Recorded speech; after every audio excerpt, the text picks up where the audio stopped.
Hello friends, मैं कामनी प्रजापति आप सभी का केआर क्लासेस में स्वागत करती हूँ। फ्रेंड्स, हमारा जो चैप्टर चल रहा है वह है पार्टनरशिप अकाउंट, जिसमें हमारा सेकंड चैप्टर चल रहा था रिटायरमेंट और death of A partner.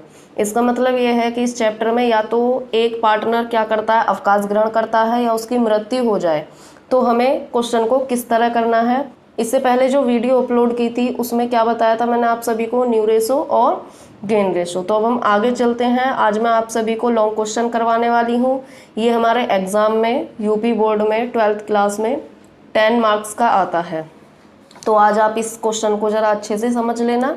Important question है। इसमें 3 पार्टनर दिए हुए हैं, ए, बी और सी, जो लाभ का विभाजन पूंजी के अनुपात में करते हैं। चिट्ठा 31 दिसंबर 2015 को निम्न प्रकार है। ये कुछ दायित्व दिए हुए हैं। दायित्व में दिया हुआ है लेनदार और पूंजी दी हुई है ए बी सी की 20,000, 15,000, 15,000। कुछ संपत्ति दी हुई है, बैंक 3500 रुपये, देनदार 35,000 रुपये, रहतिया 15,000 रुपये, मशीनरी 25,000 रुपये, फर्नीचर 2,000 रुपये। एडजस्टमेंट पढ़ते हैं। फर्स्ट एडजस्टमेंट में बोला गया, इस तिथि पर से फर्म से अवकाश ग्रहण करता है और इसके लिए फर्म की ख्याति का 18,000 रुपये मूल्यांकन किया गया है। ये एडजस्टमेंट हमारी पिछले चैप्टर से अलग है, बस यहीं पर चेंज है, बाकी सभी कुछ सेम है। सेकंड पॉइंट में कह रहा है रहतिया का पुनर्मूल्यांकन 20,000 रुपये, मशीनरी का 15,000 रुपये तथा फर्नीचर का 1,000 रुपये किया गया। थर्ड में बोला गया अशोध्य ऋणों के संचय हेतु 3,000 रुपये निश्चित हुए। ये अशोध्य ऋण वाली किस पर होती है, देनदार पे। तो हमने देनदार पे निशान लगा दिया। और इसमें बोला था रहतिया, मशीनरी और फर्नीचर, तो रहतिया, मशीन और फर्नीचर पे निशान लगा लिया। निशान क्यों लगाते हैं हम, क्योंकि इन पे एडजस्टमेंट करनी है, तो इनकी अमाउंट हम अंदर लिखेंगे। तो क्वेश्चन को स्टार्ट करते हैं। लेनदार दिया हुआ है, तो लेनदार कहाँ आएगा हमारा, लाइबिलिटीज में आएगा। क्या लिखेंगे, क्रेडिटर्स। तो 4-5 लाइन छोड़ के हम यहाँ लिख देते हैं क्रेडिटर्स। क्रेडिटर्स की अमाउंट कितनी दी हुई है, 30,500।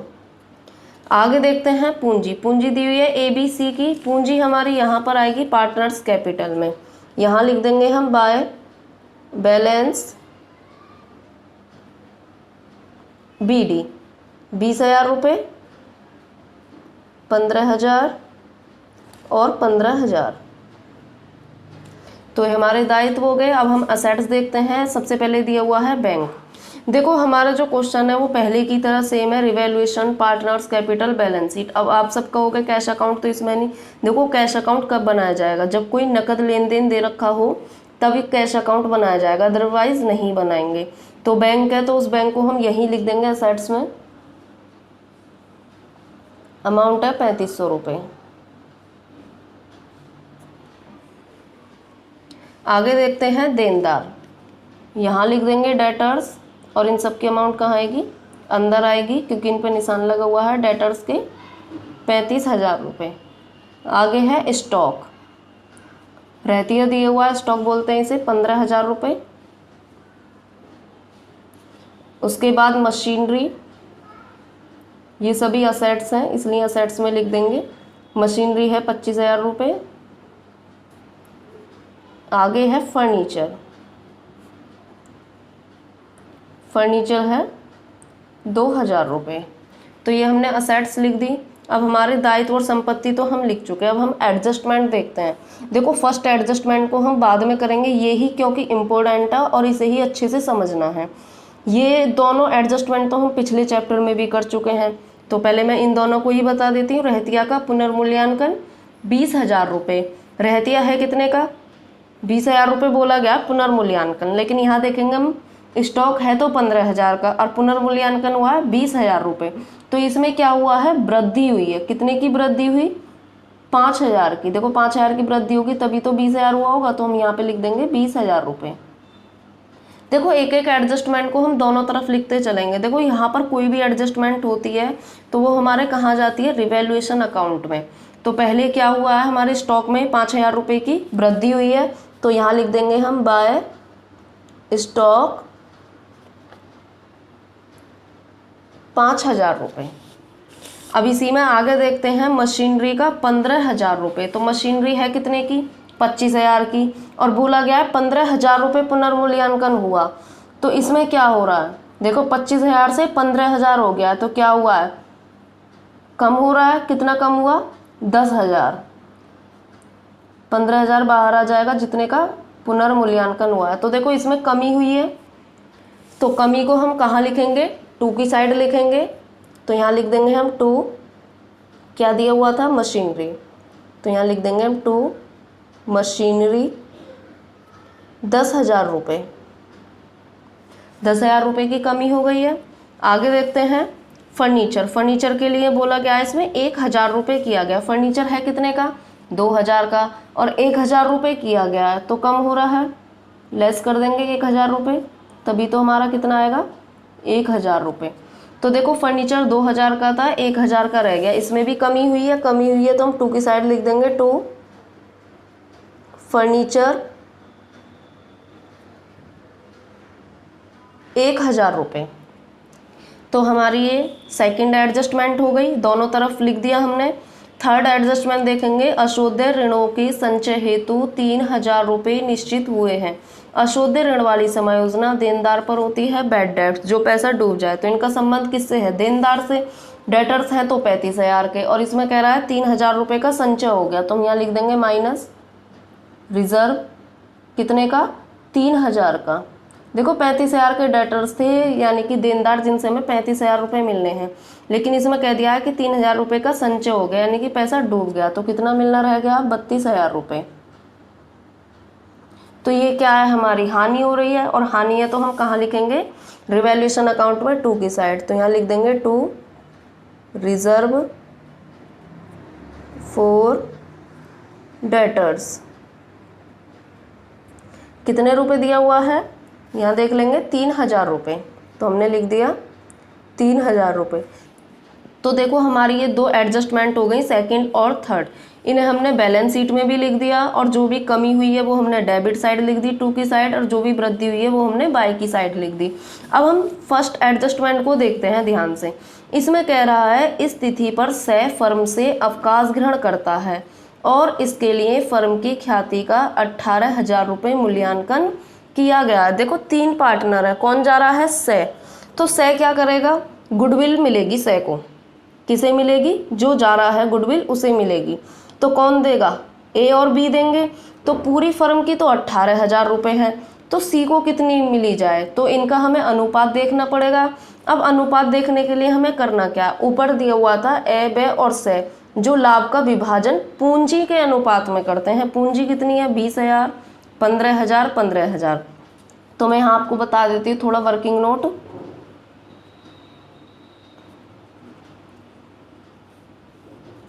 देखो ए बी सी है, इनकी पूंजी कितनी है, 20,000। तो हम इसे शॉर्ट कर लेते हैं, 20, 15, 15। हमने तीनों में 3 जीरो कैंसिल कर दिया। अब हम इसे और शॉर्ट कर लेते हैं। किस टेबल से चला जाएगा ये, 5 से तीनों कट जाएंगे, तो 5 चौक 20, 5 तिया 15 और 5 तिया 15। ये अनुपात हो गया 4:3:3। अब हमें क्या करना है, सी तो जा रहा है, सी जा रहा है तो हमारा नया अनुपात क्या होगा, ए और बी का। देखो सी जा रहा है तो हम सी वाले हिस्से को हटा देते हैं, तो ए और बी का अनुपात क्या बचा, 4:3। ये भविष्य में काम आएगा।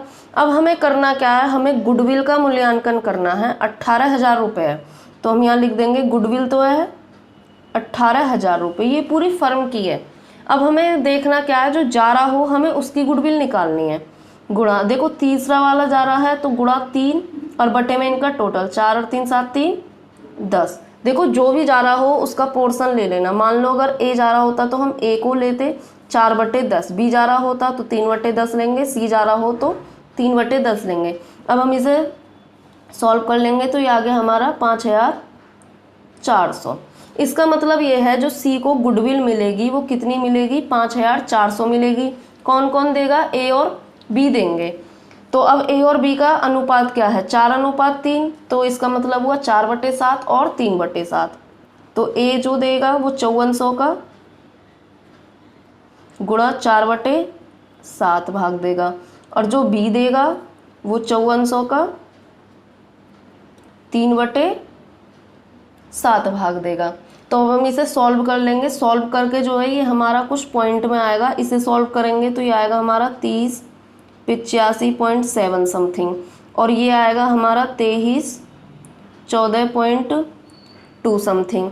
तो हम इसमें क्या कर लेंगे, इसे हम पॉइंट को ख़त्म कर देते हैं, इसे हम सही संख्या बना लेते हैं। 3085.7, देखो 5 से ज़्यादा हो तो हम एक ऐड कर लेते हैं, तो हम इसे तो मान लेंगे 3086 और इसे हम 2314 ही रहने देंगे।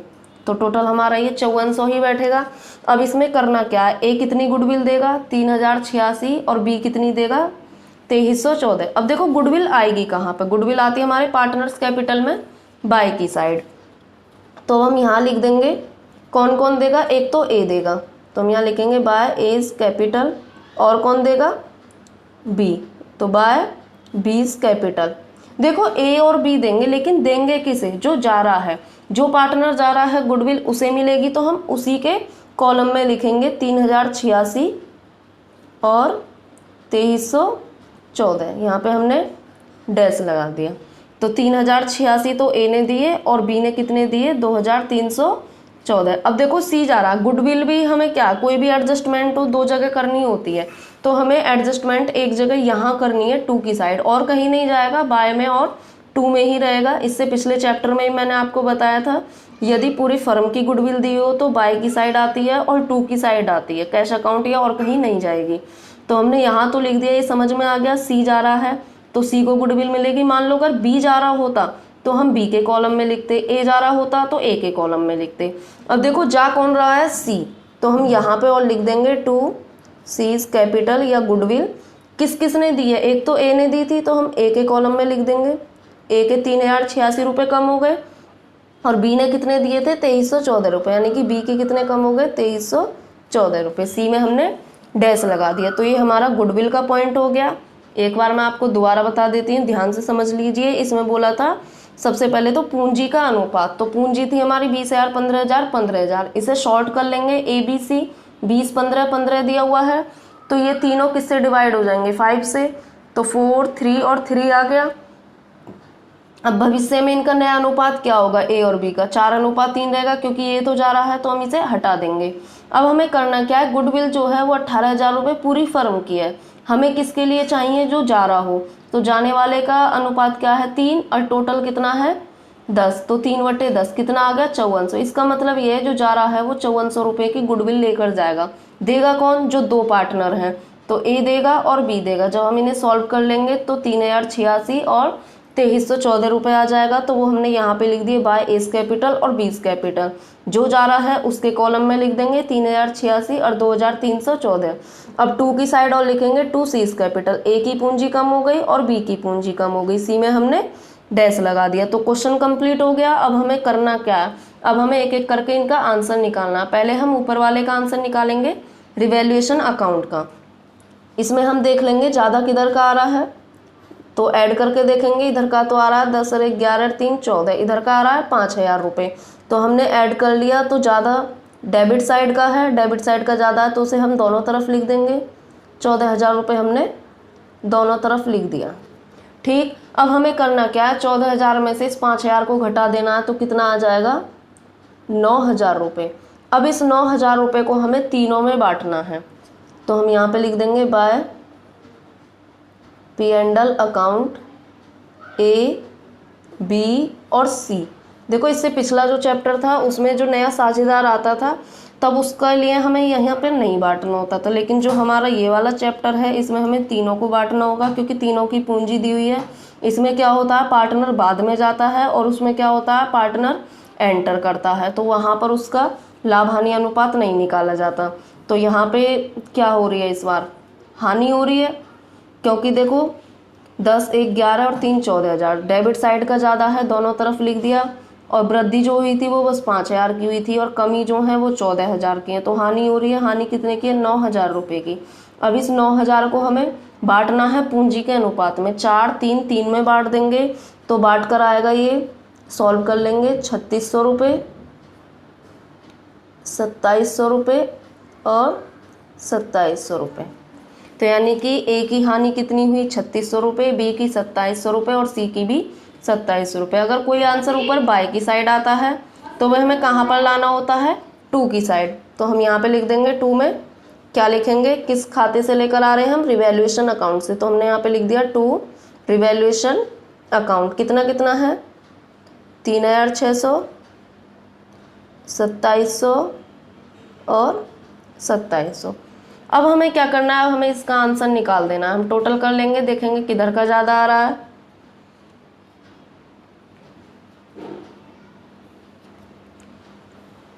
सबसे पहले हम क्या करते हैं, जो जा रहा हो हम उसका आंसर निकाल लेते हैं। तो कौन जा रहा है इसमें, सी जा रहा है। सी का हम टोटल कर लेंगे, 15 और 3 18 और 2 20, 20,400 आ रहा है इसका टोटल। तो हमने लिख दिया 20,400 और यहाँ पर भी लिख दिया हमने 20,400। अब हमें करना क्या है, 20,400 में से 2,700 घटाना। देखो जो पिछला चैप्टर था उसमें हम तीनों का आंसर बैलेंस CD के नाम से निकालते थे, लेकिन यहाँ पर जो जा रहा हो उसका आंसर आएगा लोन के नाम से। अगर वो कुछ नकद पैसे लेकर जा रहा होता तो कैश के नाम से आता, लेकिन अब किसके नाम से आएगा, लोन के नाम से। तो हम यहाँ पे लिख देंगे टू सीज लोन, यानी कि सी का ऋण। 20,400 में से 2,700 रुपये घटा देंगे तो ये आ जाएगा 17,700 रुपये। मान लो अगर बी जा रहा होता तो हम पहले बी का निकाल देते लोन के नाम से, ए जा रहा होता तो ए का निकाल देते। अब ये जो सीज लोन है ये कहाँ जाएगा, ये हमारा बैलेंस शीट में लाइबिलिटी की साइड जाएगा। हम इसे यहाँ लिख देंगे, सीज लोन कितने रुपए दिया हुआ है, 17,700 रुपये। अब हमारे दो पार्टनर बचे, उन दोनों का आंसर बैलेंस CD के नाम से ही आएगा। तो हम टोटल कर लेते हैं, 15,000 बी का है और ए का 20,000। ऐसे यहाँ पे लिख देंगे 20,000, 15,000। आंसर निकाल देंगे बैलेंस CD के नाम से। 20,000 में से 3,086 और 3,600 को घटा देंगे तो ये आएगा हमारा 13,314 रुपये। 15,000 में से 2,314 और 2,700 को घटा देंगे तो ये आएगा हमारा 9,986 रुपये। तीसरे में डैश लगा देंगे। जो भी जा रहा हो उसका आंसर लोन के नाम से आ जाएगा। अगर कुछ नकद लेकर जा रहा हो तो कैश के नाम से आ जाएगा। अगर कुछ नकद भुगतान होता तो वहाँ पे हमें कैश अकाउंट को भी बनाना पड़ता। ऐसा क्वेश्चन मैं नेक्स्ट वीडियो में आपको बता दूंगी जिसमें कैश अकाउंट बनाना पड़ेगा कुछ नकद भुगतान जो करेगा। अब ये जो बैलेंस शीट है इसे हम कहाँ ट्रांसफर करेंगे, लाइबिलिटी में। लाइबिलिटी में लेकर जाएंगे कैपिटल के नाम से ए और बी। ए के कितने हैं 13,314 और बी के हैं 9,986। दोनों को ऐड कर देंगे तो ये आएगा हमारा 23,300 रुपये। अब हमारा रिवैल्यूएशन भी हो गया, पार्टनर्स कैपिटल भी हो गया। अब हम बैलेंस शीट का आंसर निकाल देते हैं। बैलेंस शीट का जो आंसर है वो बराबर आना चाहिए, तभी हमारा क्वेश्चन ठीक है, वरना तो कुछ गलती हुई होगी। तो हम इसे ऐड कर लेते हैं। यह आएगा हमारा 0,0,5,1,7 71,500 रुपये। ऐसे इसको ऐड कर लेते हैं 0,0,5,1,7 71,500 रुपये। तो हमारा क्वेश्चन कंप्लीट हो गया, दोनों तरफ का आंसर बराबर आ चुका है। आप सभी एक बार क्वेश्चन को अच्छे से पहले पढ़ लेना। क्वेश्चन को पढ़ने के बाद ही एक एक चीज़ों को लिखते जाना। लाइबिलिटीज़ लिख देना, असेट्स लिख देना, फिर एडजस्टमेंट कर देना। एक एक एडजस्टमेंट, कोई भी एडजस्टमेंट हो वो दो जगह होती है। अगर एसेट्स में कमी हो रही है तो वो रिवैल्यूएशन के 2 में जाएगी। अगर एसेट्स में कोई वृद्धि हो रही है तो वो बाय में जाएगी। ऐसे ही गुडविल का पॉइंट आया था। गुडविल क्या है, जो पार्टनर जा रहा होगा उसको मिलेगी। देगा कौन, जो दो पार्टनर हैं। तो पूंजी के अनुपात में बोला था हमने, पूंजी के अनुपात में कर लिया 4-3-3। ऐसे हम इसे सॉल्व कर लेंगे तो गुडविल जो थी वो 5400 रुपये थी। 5400 रुपये को बांटना था। तो ये क्वेश्चन हमारा कंप्लीट हो गया। इस क्वेश्चन को आप अच्छे से कर लेना। यदि कुछ बात समझ में नहीं आए तो पूछ लेना। आज की वीडियो को देखने के लिए धन्यवाद।